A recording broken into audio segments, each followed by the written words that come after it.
it is interesting to say that the Galaxy S21 FE and the S22 and equally the S22 Plus actually came out within the same year, within a month difference of each other.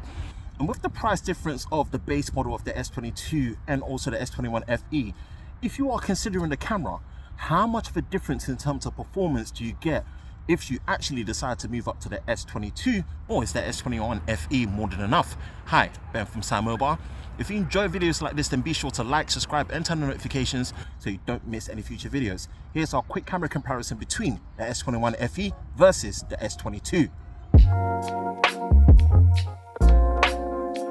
Starting with the daylight landscape photos, the ultra-wide on both look to produce the same results. When switching to the main wide sensor, the S21 FE looks to have a more saturated look. What is surprising to see is at 3x, 10x and 30x zoom, the S21 FE has a less processed look compared to the S22.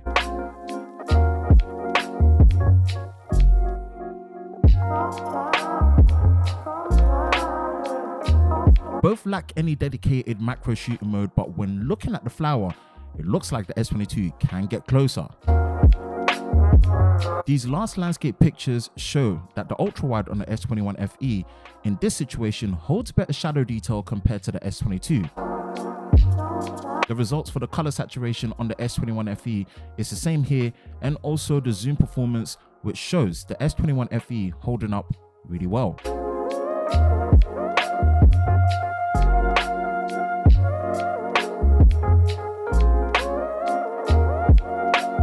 For selfies, both produce great results, but overall, the S22 has a clearer and more accurate skin tone, and when switching over to portrait mode, the S22 has much better consistent edge detection and blur.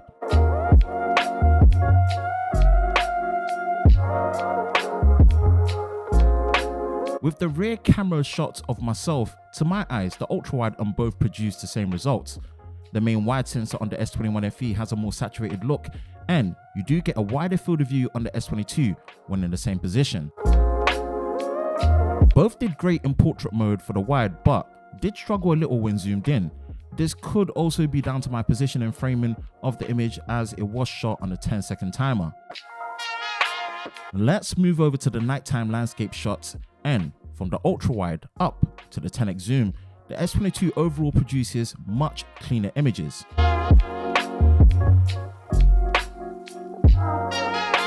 When in extreme low light, both the ultra-wide cameras struggle as expected, with better results on the main sensor on both, with the S22 taking the lead. Night mode on the ultra-wide makes a much better difference on the S22 compared to the S21 FE. Night mode on the main wide sensor sees the S21 FE producing better results compared to the S22 in this situation. With the selfies, the S21 FE has slightly more visibility compared to the S22, but the difference maker is when using night mode, and also the front screen flash, which produces the best results. With the last photos of the rear camera of myself, the margin is small, but the ultra-wide is slightly more visible on the S22, but at the cost of more noise and artifacts. Same goes for the main wide sensor as well when you switch over. Night mode makes a big difference for both the ultra-wide and the wide sensor on both these devices. You get access to portrait mode at nighttime, with the S22 producing a cleaner image compared to the S21 FE. When looking at the daytime video selfie, although both phones have the same recording modes, the lack of video stabilization in 4K 60 frames a second and 4K 30 frames a second on the S21 FE is very noticeable compared to the S22, which makes 4K video on the selfie much more usable on the S22. You have to use 1080p on the selfie if you want stabilization on the S21 FE.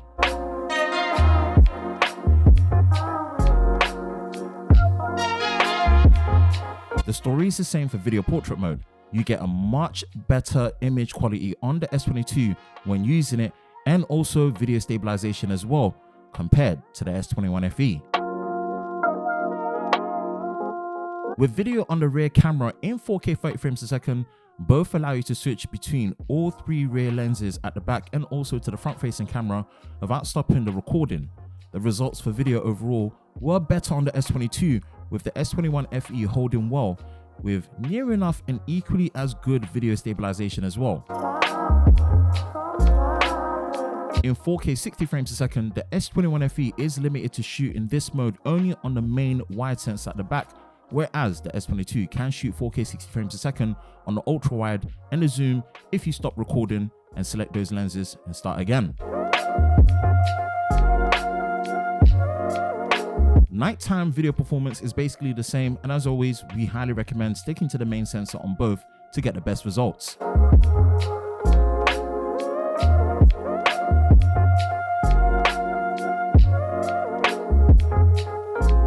Microphone audio performance in video is excellent on both. Listen and judge for yourselves. Now we'll switch over to the 4K UHD 30 frames a second and pretty much testing out the image quality, the stabilization, details, and the dynamic range as well. And a quick run.